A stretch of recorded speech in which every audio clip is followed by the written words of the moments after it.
Remember to subscribe to our YouTube channel at NDN TV Nigeria. Click on the subscribe button and be the first to get notifications.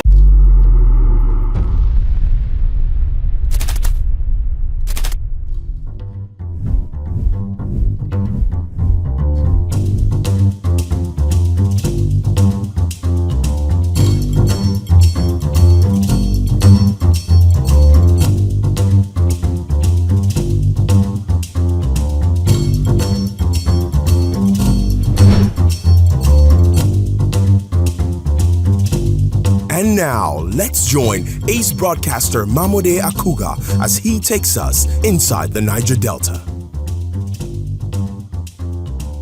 Hello out there and welcome to the program. It's Inside the Niger Delta, the authentic voice of Nigeria's oil-rich region. I'm your regular host, MAMODE AKUGHA.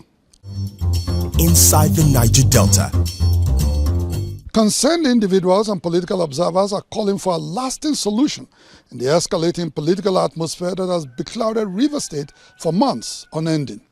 Despite presidential intervention as well as several other efforts by political leaders, the dust has refused to settle. Even the courts of the land seem to be doing so little in salvaging the situation. While there's still much to be seen, these concerned individuals insist that all actors must prioritize the feelings of the masses and stop the unnecessary back and forth. The political landscape in River State has remained in teeters since the widely reported fallout of Governor Siminalayi Fubara and his erstwhile godfather and former governor Nyesom Wike.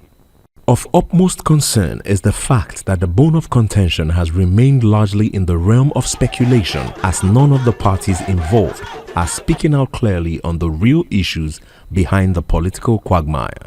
What is however certain is that the duo are now strange bedfellows. Expectedly, the rift has not remained in the courts of the two actors alone, as their supporters are sticking their necks out for their respective masters. The current positioning of members of the River State House of Assembly is a clear example of the situation. The pro-Wike and anti-Fubara side of the divide, led by Martins Amawile, in spite of the cloud surrounding their defection to the All Progressives Congress (APC), are still holding tightly to their end of the stick. While the Edison Ehie divide, the publicly acclaimed allies of Governor Fubara, now under the leadership of Right Honorable Victor Oko-Jumbo, seems not to be backing down either. This House will want to most respectfully urge and call on His Excellency, the Governor of River State, Sir Siminalayi Fubara, Grand Service Star of River State, to desist forthwith from further dealings with the 25 lawmakers in whatever guise. This House is the legal and constitutionally recognized House by virtue of the defection and is ready to receive correspondence from and work with His Excellency. The court has not given any judgment to the contrary. The judgment is subsisting. The constitution is clear as to how a member can leave his seat or vacate his seat. Our seats are intact. Last week, a second court order from a federal high court sitting in Port Harcourt through an interim injunction barred the pro-Wike lawmakers from parading themselves as members of the assembly. However, compliance with this court order is left to be seen, as previous orders and injunctions did not do much in dousing the tension. Governor Fubara, who obviously has been towing the path of caution previously, seems to be becoming more assertive lately. He noted that he remains the bearer of the symbolic red biro, and that, according to him, is not a situation that is changing anytime soon. They have failed. In his now assertive tone, he recently discredited the Martin Amawile-led assembly. The young people, those group of men who claim that are assembly members, are not assembly members. They are not existing. Their existence is me allowing them to exist. Meanwhile, the Minister of the Federal Capital Territory, Nyesom Wike, last weekend in Ogbolu, assured his supporters that he was on top of the situation. My judgment can be wrong, so forgive me for making a wrong judgment, but we'll correct it at the appropriate time.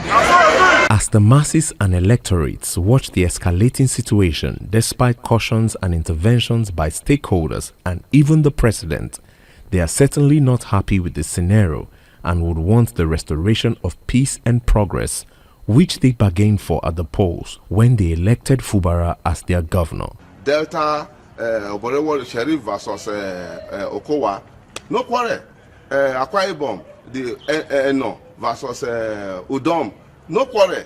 Why is it that the person in Solon River State, that the person who has left office still want to have loyalists, they are still loyal to him religiously? I don't understand. So River State as it is not moving forward. We may grandstand, we may pretend, and most of the things that are done now, tomorrow, may be torpedoed by the Supreme Court. So it is time for everybody to brace up. Both the people involved, the elders of the state, and every stakeholder to say enough is enough. From the streets of the urban and rural parts of the states to the markets and offices, the people are unanimous in their submission that they are weary of the recklessness and high-handedness of the political class, who have abandoned the overbearing needs to tackle unemployment, insecurity, poverty and underdevelopment in the society for their inglorious struggle for power and other self-seeking ventures. Inside the Niger Delta. The Director General of the All Progressives Congress APC Campaign Council in Edo State, Senator Matthew Orohide, has announced the council's readiness to welcome all members willing to contribute to the party's progress in the state. This is coming as parties in the state consolidate their efforts to promote their candidates ahead of the September 21st gubernatorial election. Senator Orohide, in an exclusive interview with Inside the Niger Delta, recently disclosed that the party operates an open-door policy towards its members. There will be no need for agitation, quarrels, and threats, and or condemning, what a segment of the party has done. When they come at the point of execution, for me as Director General, we can still do some alterations. But we still bring people that are relevant to the process in. Nobody will be exempted. We can have a campaign council of 1 million people. We can have a campaign council of 500,000 people. We can have a campaign council of 200 people. He also disclosed that the party is particular about optimally harnessing its resources in every nook and cranny of the state to ensure a smooth and easy ride for the candidate of the party, Senator Monday Okpewolo, and his running mate, Honorable Dennis Idahosa. Monday Okpewolo is the senator representing Edo Central at the National Assembly, where he chairs the Committee on Procurement. The federal lawmaker has promised to leverage his experience and that of his running mate to undertake major reforms in the state that will ensure transparency and accountability in governance, as well as shared prosperity for the people of Edo State. Inside the Niger Delta. Delta State Governor Right Honorable Sheriff Obrewori says that the displaced persons from the embattled Okwama community in Ughelli South local government area can now return home to start rebuilding their lives. This decision follows the withdrawal of the Nigerian army troops from the community, where 17 soldiers tragically lost their lives in March this year following a dispute with a neighboring Okoloba community in Bomadi local government area of Delta State. Also, Governor Obrewori has expressed the state readiness to partner with the African Development Bank to establish an agro-processing zone in the state. The Nigerian army has agreed to withdraw its officers and men from Okwama. With this development, the people of Okwama can now safely return to their homes and begin the process of reintegration and rebuilding their homes. Indeed, the military exit from Okwama signals relief and hope for the people who have suffered unbearably, wandering in the bush until the state government came to their rescue about 3 weeks ago with the establishment of a temporary shelter in Ewu. Governor Obrewori, while assuring Deltans of his administration's continuing effort to enhance peace and security, noted that his government will accelerate the reintegration process of all affected persons. Though everyone welcomes the cheering news, it is however regrettable that it took the military this long to finally pull out of the community and allow innocent residents rebuild their destroyed homes. And in agriculture and food security, The Delta State government last week expressed its readiness to partner with the African Development Bank, AFDB, to establish a special agro-processing zone in the state. Governor Boriowori made this known when he received the African Development Bank delegation in the state, led by Chief Agro-Industrial Economist Chuma Ezedima. We cultivate crops ranging from cassava, maize, yam, rice, assorted vegetables, and even rubber, which can be grown in commercial quantities. The establishment of this special agro-processing zone is something that we desire in the state. Speaking earlier, Chuma Ezedima said the team was in the state to assess its readiness for the AFDB-funded project. Two specific documents are very important for us at this stage of our evaluation and readiness. One is a full feasibility study for the agro-industrial zone that we're looking at, and the second is an environment and social impact assessment studies. Delta State is blessed with huge arable land for agriculture and is one of the states in Nigeria currently under assessment for the AFDA's facility to increase food production and create a robust agricultural value chain in partnership with other private investors. Inside the Niger Delta. The leadership of ethnic nationalities, professional bodies and critical stakeholders from the Niger Delta region have commended the Niger Delta Development Commission (NDDC) for electrifying rural communities in the region through the Light Up the Niger Delta project.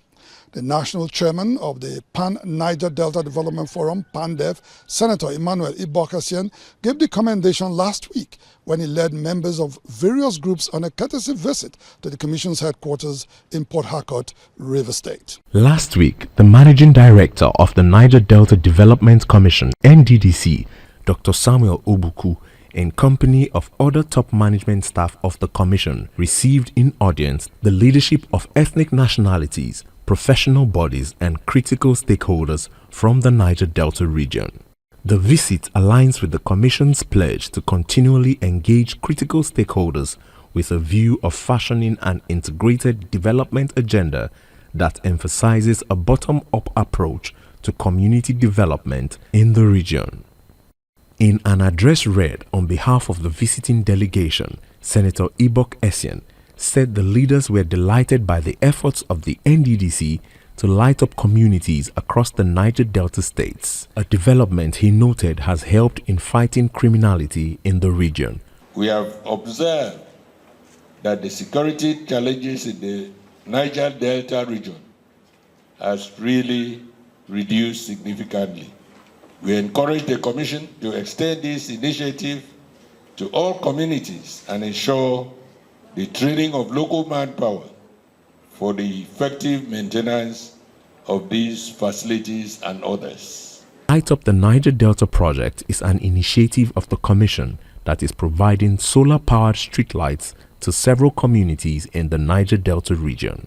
In a related development, the Coalition of Niger Delta Women Leaders has called on President Bola Ahmed Tinubu to urgently address the lingering issue of poor funding of the Commission to enable it to deliver on its mandate. President of the coalition, Lady Ankil Briggs, made the plea at an interactive session with the management of the NDDC at the corporate headquarters in Port Harcourt. You can tell Mr. President and the federal government of Nigeria and all the past governments that have owed this commission money that the women of the Niger Delta say that our money has not and can never expire. In his response, the MD, Dr. Samuel Obuku, said such interaction was necessary to provide a platform for opinions and useful suggestions on how to drive the development process in the Niger Delta region. The whole idea is the NDDC have been in existence for 24 years now. And for these 24 years, there's a need for us to do evaluation of what we have been able to achieve so far. Group hailed the Commission for operating an open-door policy that allows relevant stakeholders to make meaningful suggestions and contributions to its policies, programs and projects. Inside the Niger Delta. Through the ongoing Niger Delta Development Commission NDDC Free Health Medical Outreach, more than 40 patients have undergone surgeries for fibroids and other illnesses in the week-long free medical healthcare program in the region. The free medical outreach is an intervention of the Commission to meet the health needs of poor and vulnerable Niger Deltans, where about 6,000 patients have so far benefited from the health missions in Akwa Ibom and Imo states.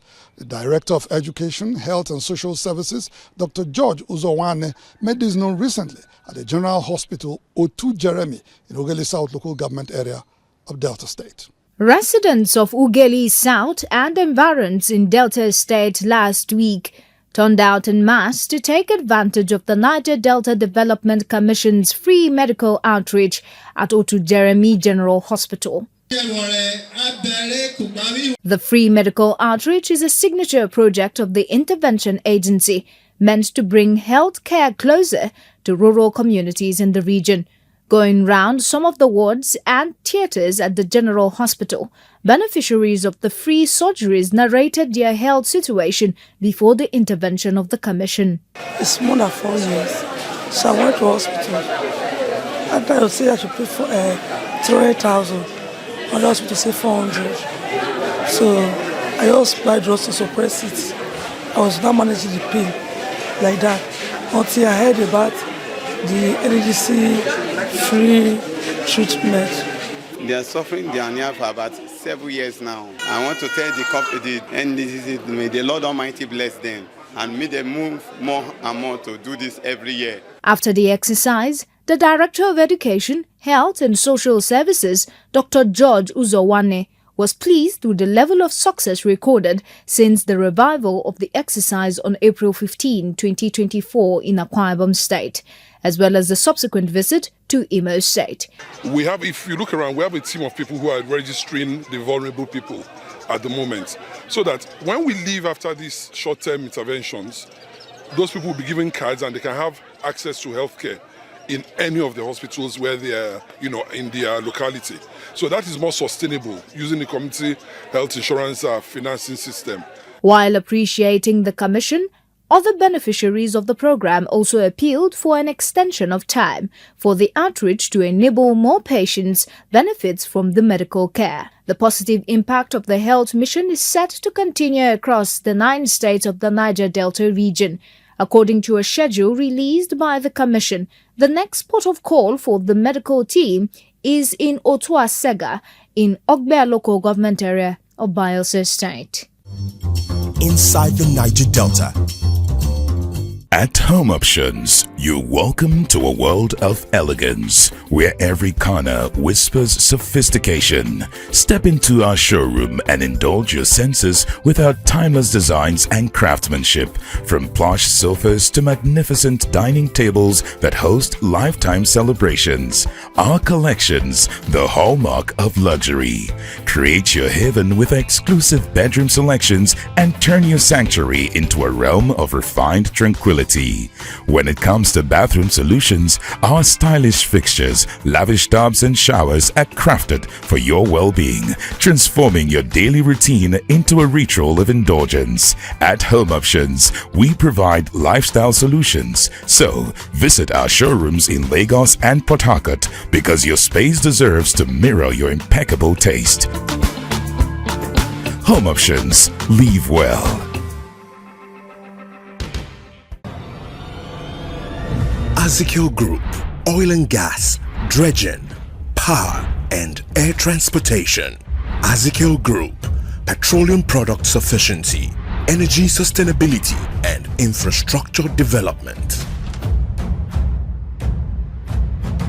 The Osayunwanoba of Benin Kingdom, Professor Chief Victor Ogi Igbeneweka, says the current traditional crisis in Benin Kingdom is the result of a calculated attempt by the Edo State Governor Godwin Obaseki to balkanize the ancient kingdom of Benin.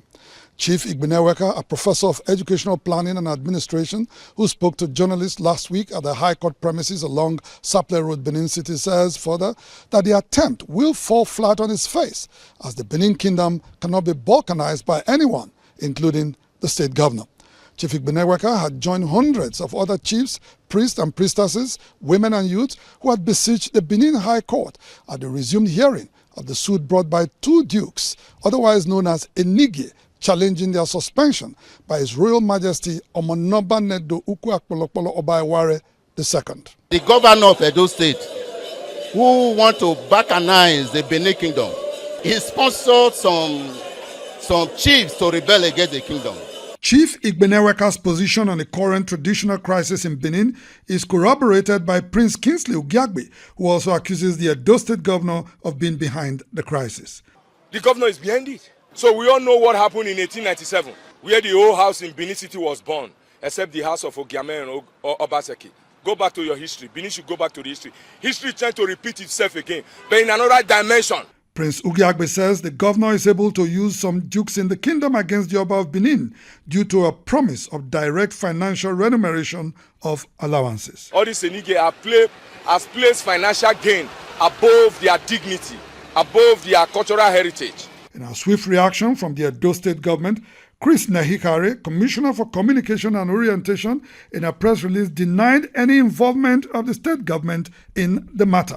He noted that the Edo State government was also sued alongside the Oba of Benin and is a defendant in the suit. While regretting that the matter, which is essentially between brothers, had degenerated to the point of litigation, the state government declared that it was open to working with all parties for a peaceful resolution of the dispute. The genesis of the dispute stems from the state government's decision in August last year to fully implement the Traditional Rulers and Chiefs Law of 1979 as amended, which stipulates that there will be a traditional council in each local council area across the 18 councils in the state. This law, which allows traditional rulers in the 18 council areas to receive monthly allowances directly, was seen as an attempt to whittle down the powers of the Oba of Benin and by implication weaken the domain of the Oba of Benin by the creation of other traditional institutions within Edo South Senatorial District. Some dukes in Benin who saw these moves as progressive allegedly gave their support to the state government. This drew the ire of the Oba of Benin, who promptly suspended them. Challenging their suspension, Enoge of Ebuabanosa Dukedom, Professor Gregory Akenzwa, an uncle of the Oba of Benin, and Enoge of Egbae Siloko Dukedom, Chief Edonwoyi Ogegbae, approached a Benin High Court for a possible ruling that their removal can only be done by the state government and not by the Oba. When the matter came up for hearing last week at a high court in Benin, hundreds of chiefs, priests and priestesses, women and youths all stormed the court premises in solidarity with the Oba.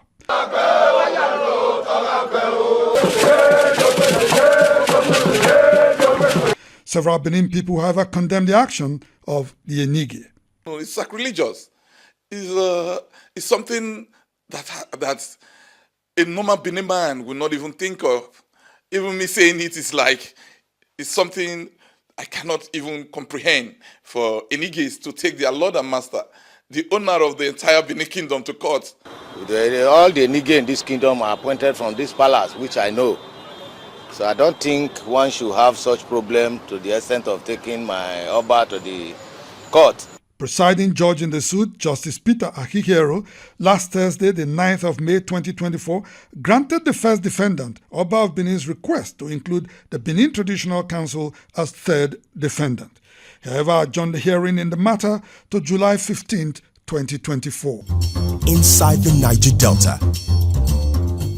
The member representing Sagbama Ikirimo Federal Constituency of Bayelsa State in the Federal House of Representatives, Honorable Fred Agbedi, says the true essence of leadership is to impact lives and facilitate transformation in any society. He further emphasized that all elected officials must commit to these ideals to bring about meaningful progress and development in Nigeria. Honorable Fred Agbedi made these remarks after his double recognition by independent and leadership newspapers for outstanding legislative performance. Honorable Fred Agbedi is a federal legislator representing the people of Sagbama Ikirimo Federal Constituency of Bayelsa State in the Federal House of Representatives. Like the golden fish that has no hiding place, Agbedi's outstanding service and people-centered representation stood him out for commendation and recognition. The first among the recent honors on the federal lawmaker was the Independent Newspaper 2023 Legislator of the Year Award, South-South category. Of the Year Award to Honorable Fred Agbadi. Congratulations. Following almost immediately is the Leadership Newspaper Award for the House of Representatives Parliamentarian of the Year. We honor you, the Parliamentarian of the Year, and we say continue to do more in Jesus' name. Indeed, last week would for a long time remain a memorable moment for the experienced legislator and his constituents, who are evidently pleased with his performance in the Green Chamber to keep entrusting him with their mandate for a record fourth time. Speaking to our crew separately after the recognition, Honorable Fred Agbadi said that the honours beckon on him to redouble his efforts in serving the people and the country at large, while also noting that leaders across board must prioritise the welfare of the masses and the development of their societies. I want to urge all my colleagues to be upright, to be up to their billings, to ensure that they do what can attract this kind of recognition to them. Good works never go in vain. Visibly pleased constituents and leaders from Bayelsa states think that Agbadi is deserving of all the recognition and accolades bestowed on him. They, however, used the opportunity to urge youths and aspiring leaders from the South-South region to emulate the sterling qualities and virtues of the distinguished parliamentarian. Hard work pays, dedication pays, diligence pays, and so we advise our youths to continue to stay away from crime and criminality and embrace responsive behavior attitude so as to climb up to the level our brother and leader has gotten to as an honorable member of the House of Reps and even beyond. If people appreciate you, that means you are doing well. And I advise them and advise others that they should be able to be more committed to providing services. Honorable Fred Agbadi is the chairman of the South-South Caucus in the House of Representatives, as well as the committee chairman on Federal Capital Territory. He is known for his humility and intellectual prowess, as well as proving dedication to the growth and development of the South-South region and the nation as a whole. Inside the Niger Delta. Well, that's the size of our package on the program for today. Inside the Niger Delta, the authentic voice of Nigeria's oil-rich region will be back. Same time, same station next week. Until then, you can follow us on our social media handles showing right now on your screens. And please remember to subscribe to our YouTube channel at NDNTV Nigeria. Until next week, I am MAMODE AKUGHA thanking you for staying tuned. And bye for now.